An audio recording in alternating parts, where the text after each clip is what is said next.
Fucking Facebook. All right. Sorry, everybody. I don't know. It's probably going to take a minute to get us back on YouTube, I would tend to think. Yeah, probably. But apparently our video got blocked on Facebook.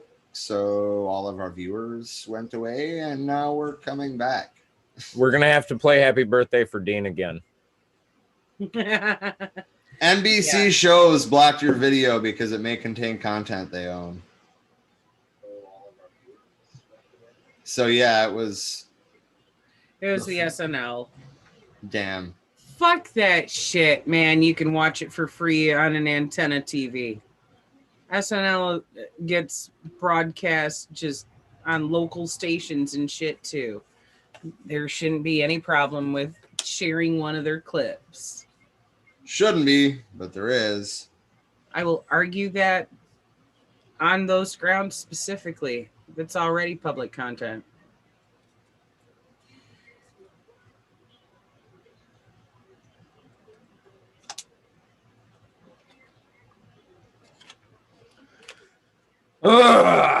Okay, so we are back up on James said howdy again. We are back up on Facebook. We got flagged by NBC, everybody. I'm sorry. I'm gonna try to share this to a couple of groups again. Damn it. We're back. On the plus side, when we upload this to the podcast platforms, it's going to be all one thing. We might re-upload this as one thing to make it one thing instead of two, but I don't want to get rid of the views we already have either. So yeah.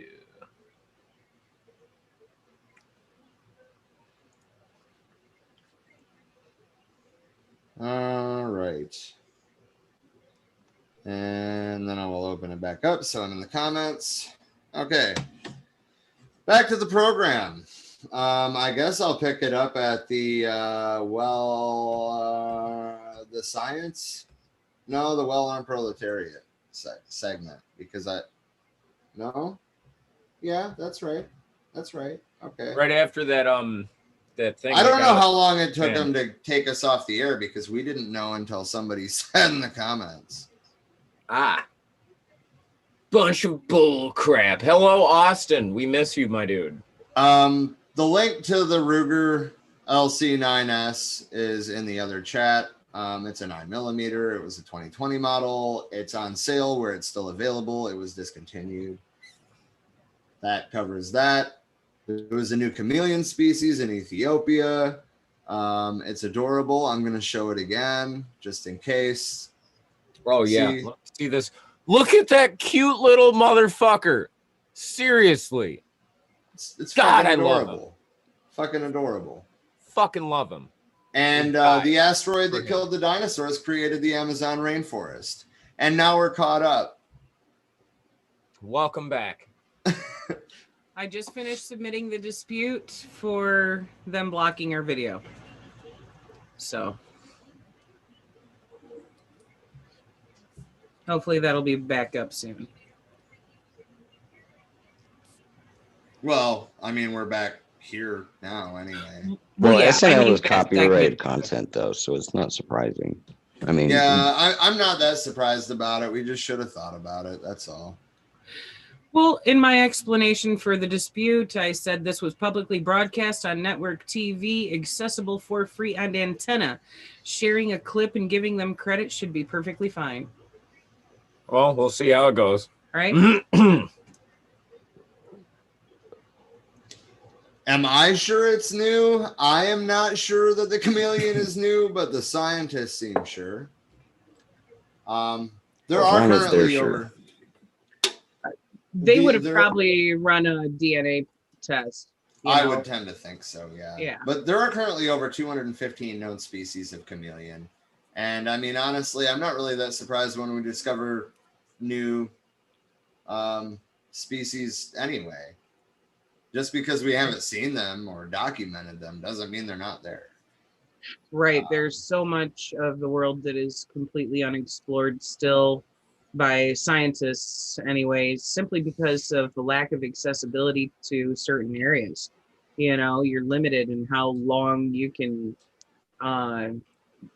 go to certain areas and even study certain wildlife, whether it be from, you know, regulations or, your own limitations as far as funding for said projects. You know, there's always a limit with accessibility, especially when we're talking about places like the rainforest. There's a lot of rainforest to explore, folks. Yeah, for sure. For sure. So the next big thing in our show today is the book club. Today's chapter is War and Peace. For those who have been, reading along and then coming back to discuss it with us, I will drop the link as, always in the comments. And it'll take you straight to chapter 5. And I'm not going to read the whole chapter on the air, but I forgot that it's not. I had the video pulled up on my computer so I could just drop links in there, but it's a new video now, so bear with me.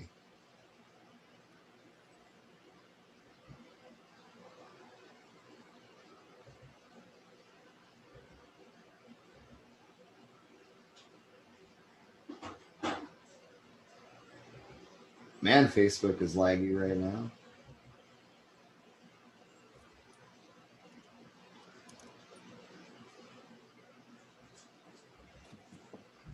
Okay. All right. Now the link is in the comments. Yes. So I'll start right at the top. Obviously, I'm not going to read every quote from this book, but I mean, my thoughts are. Oh, now I hear myself on Facebook. I need to mute that. There we go. All right. So the first thing is war is the highest form of struggle. What did you just do, Don? Put something out and burped. I thought you were messing with your mic because it was like bassy for a second. Sorry. You're good. You're good. I was just making sure you weren't like turning it up or something. Anyway, war is the highest form of struggle for resolving contradictions, which we talked about last week, when they've developed to a certain stage between classes, nations, states, or political groups, and it has existed ever since the emergence of private property and of classes. War is the continuation of politics. In this sense, war is politics, and war itself is a political action. Since ancient times, there has never been a war that did not have a political character. However, war has its own particular characteristics, and in this sense, it cannot be equated with politics in general. War is the continuation of politics by other means. When politics develop to a certain stage beyond which it cannot proceed by the usual means, war breaks out to sweep the obstacles away. When the obstacle is removed and our political aim attained, the war will stop.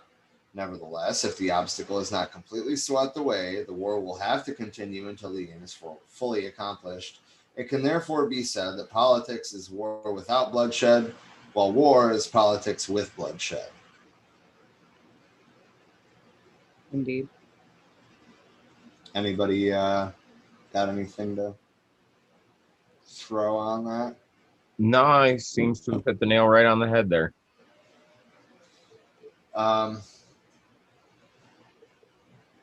History shows that wars are divided into two kinds, just and unjust. All wars that are progressive are just, and all wars that impede progress are unjust. Communists oppose all unjust wars that impede progress, but we do not oppose progressive just wars. Not only do we communists not oppose just wars, we actively participate in them. As for unjust wars, World War I is an instance in which both sides fought for imperialist interests Therefore, the communists of the whole world firmly oppose that war. The way to oppose a war of this kind is to do everything possible to prevent it before it breaks out, and once it breaks out, to oppose war with war, to oppose unjust war with just war whenever possible. Revolutions and revolutionary wars are inevitable in class society, and without them it is impossible to accomplish any leap in social development and to overthrow the reactionary ruling class, and therefore impossible for the people to win political power. I think that we're seeing that, frankly, in the US. Right now it is pretty much impossible for the people to win political power. Even when we start to, they shoot us down.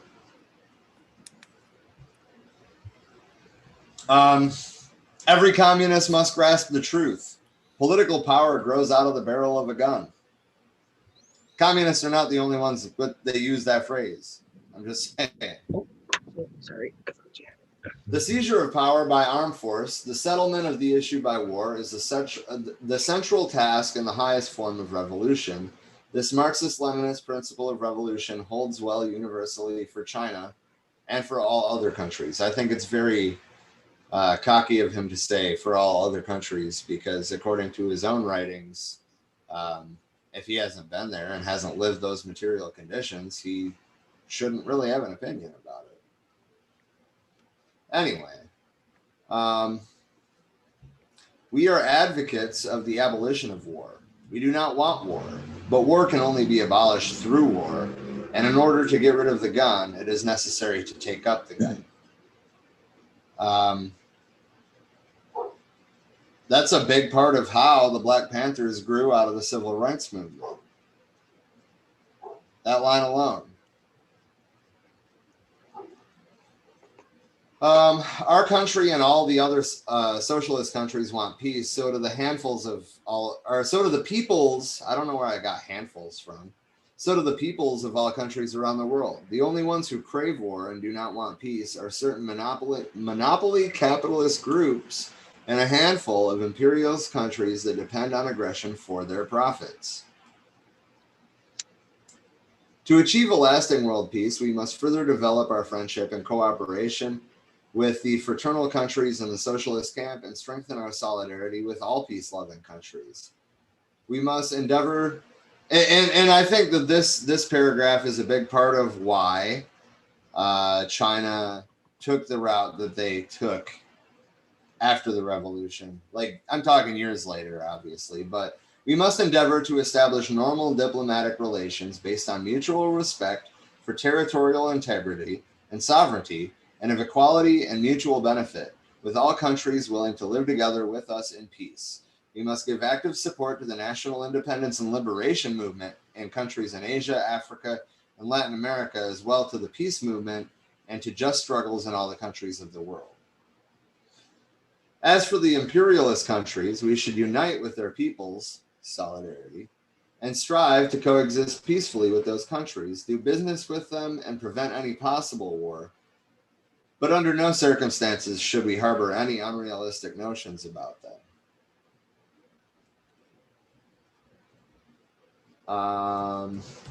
You know, it's really funny. This quote is from 1957. And correct me if I'm wrong, but we were having this conversation today. People all over the world are now discussing whether a third world war will break out.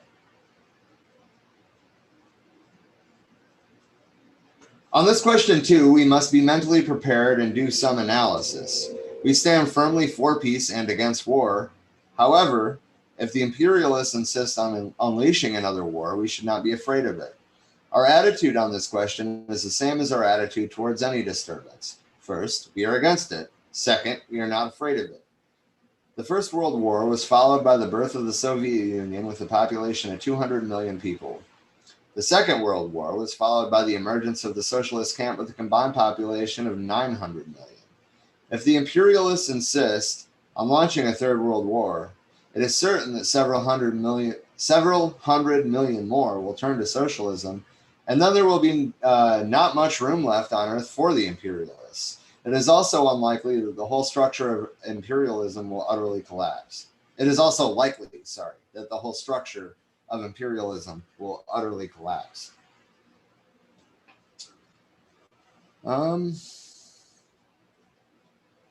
Make trouble, fail, make trouble again, fail again, until they're doomed. That is the logic of the imperialists and all reactionaries the world over in dealing with the people's cause. And they will never go against this logic. This is a Marxist law. When he says a Marxist law, of course, he's treating Marxism as a science.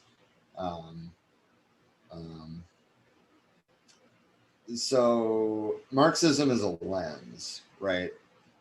It's not, I don't know. Anyway, back to the reading. When we say imperialism is ferocious, we mean that its nature will never change, that the imperialists will never lay down their butcher knives, that they will never become Buddhas till they're doomed. Fight, fail, fight again, fail again, fight again, until their victory. That is the logic of the people, and they too will never go against this logic. This is another Marxist law. The Russian People's Revolution followed this law, and so is the Chinese People's Revolution.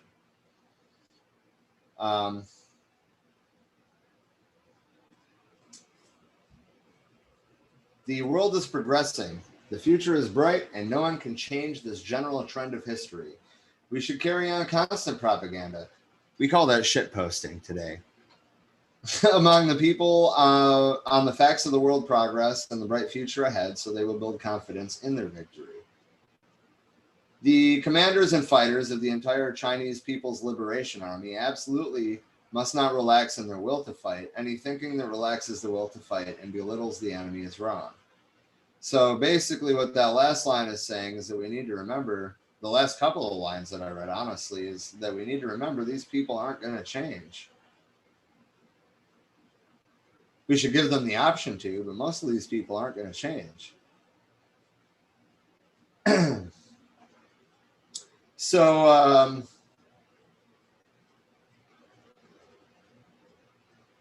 what does anybody else got to say?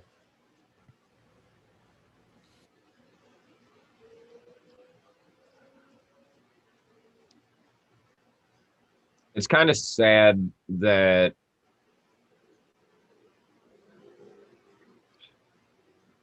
we're still sitting here in 2021 wondering whether or not we're going to have a third world war.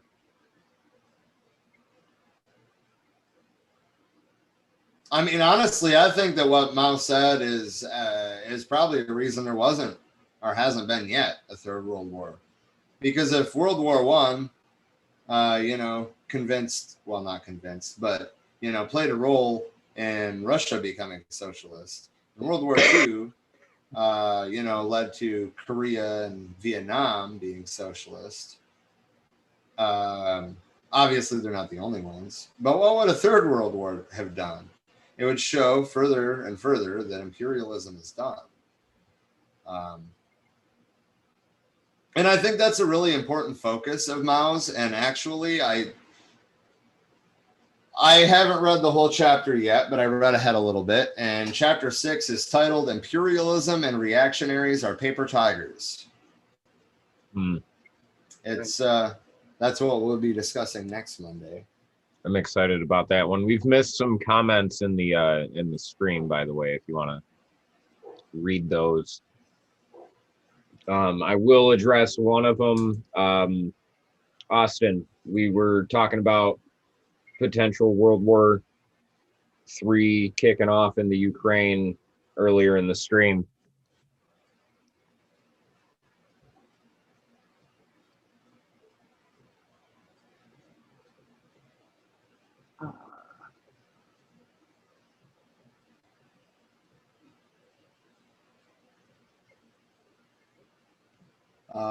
I'm looking at Austin's comment. Did you see that thing? I totally forgot to drag out AOC today. Opportunity arises. Yeah. She donated $160,000 to corporate Democrats.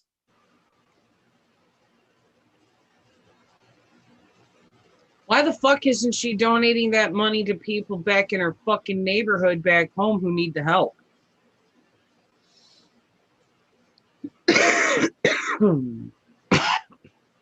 And then Ron said, the Senate parliamentarian has ruled that the Democrats can pass more reconciliation bills this year and pass them with the 51 vote majority. That's off topic, but it is important. So thank you, Ron. I had missed that, actually.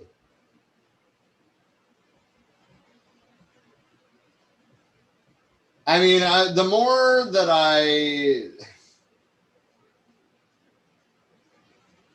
I don't know, the more that I witness this, the more I think that we can't trust Justice Democrats at all. And I mean, honestly, it's disheartening all around. This is why I walked on the Democratic Party fucking years ago. Been voting green ever since because they're the closest I can find that aligns with where I think we need to go. I don't know, man. I agree. I agree, like, completely. But I have been looking more and more into the Party for Socialism and Liberation. Well, I wasn't finished fully with that thought either, because I want to add to that that at least as far as being actually on the left, they at least have a renown, name. You know, like, people know who the fuck the Green Party is. The one you just mentioned, I can't even remember, socialist something. I'd not heard of until hadn't heard of them until recently because of the conversations we've been having, that I've been discovering there's a whole bunch of other smaller leftist parties. The problem is us being that divided over literal microcosms along, you know, lines of perspective and views and things we want to change, and how. In the case of the Party of Socialism and Liberation, they are a Marxist-Leninist party. They didn't even they weren't even involved in electoral politics until the last couple election cycles, and that's why nobody's heard of them. And that's why they got involved in electoral politics, because they were like, well, hey, even if we're, seeing a small base, through third-party debates and stuff, it's still a way to get the word out. And at first I was like, oh man, they're Marxist-Leninists. I don't know how far I can go with these people. But honestly, hearing Gloria LaRiva talk at the third-party debate was great. Because, I mean, there's they're all independents or whatever, but they're all talking the same fucking shit. Right. And then you got Howie, who's just like, well, that's not, no, I don't think that's really going to fix it. What we should do is this. And then you got Gloria LaRiva, we need to deconstruct this part of the system entirely. Here's how we're going to do it. Both paths could work. Hers just sounds a little faster.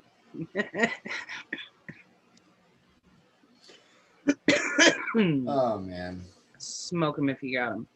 Anyway, but so that pretty much brings us to the end, though, besides the obvious closing shit. But anybody have anything else they want to plug or talk about?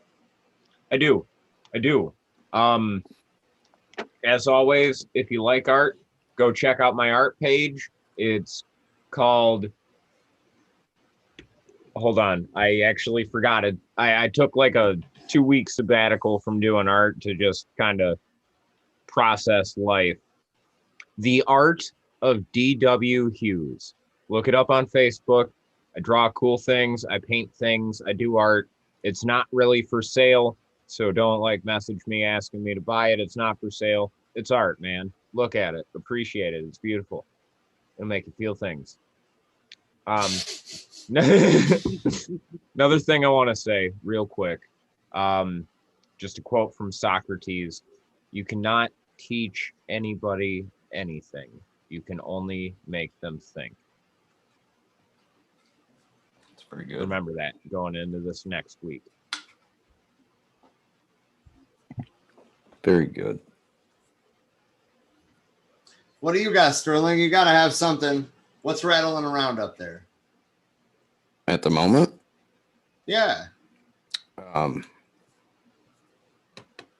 really worried about my consumption of aspartame and sucralose.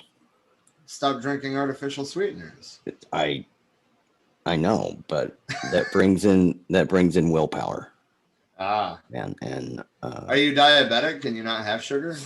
I am pre-diabetic, so I'm trying to ward it off. I just had 3 caramely treats.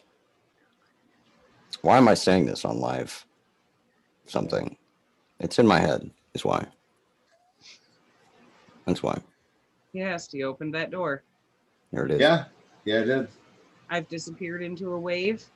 That's fine. I actually kind of want to use this kinda opportunity feel that. to show off my I my really feel newest that. piece of art. It's a recreation of Hokusai's The Great Wave off Kanagawa. I did it on birch bark with watercolor, and I think it turned out fucking beautiful. It did, honestly, yeah. The texture of the bark actually fits the painting. It's really funny. It's really funny that Trish is like phasing in and out. Yeah, right. It's just what I do. It's finally being represented on camera. I'm so there. I'm so there.